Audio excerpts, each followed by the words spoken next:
Bro யாருன்னே தெரியாத ஆளுக்கு ஜூஸ் வாங்கி கொடுங்க ப்ரோ. அவங்க அதை குடிச்சதுக்கு அப்புறம் அதில் நான் எச்ச துப்பி இருக்குன்னு சொல்லுங்க ப்ரோ. அவங்க ரியாக்ஷன் எப்படி இருக்குன்னு பார்ப்போம். அடி வாங்க வைக்கணும்னு முடிவு பண்ணிட்டீங்க. சரி நீங்க கேட்டதுனால செஞ்சுட்டா போச்சு.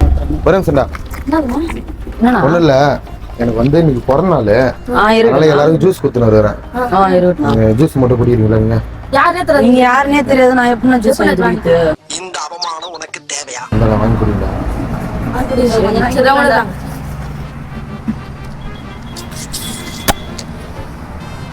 என்ன ஓப்பன்ல இருக்குது வந்து இப்ப நான் என்ன உங்கள்கிட்ட சொல்றது? கரெக்டாக தான் இருக்கு. கடையில் அப்படி தான் கொடுத்தாங்க. தம்பி சாரா டே.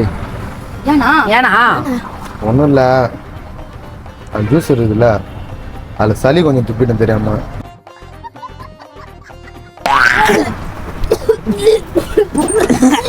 தெரியாம துப்பினேன். என்னன்னா தெரியாம துப்பிட்டு சளி குடும்பம் வருஷம் தெரியாதா உங்களுக்கு?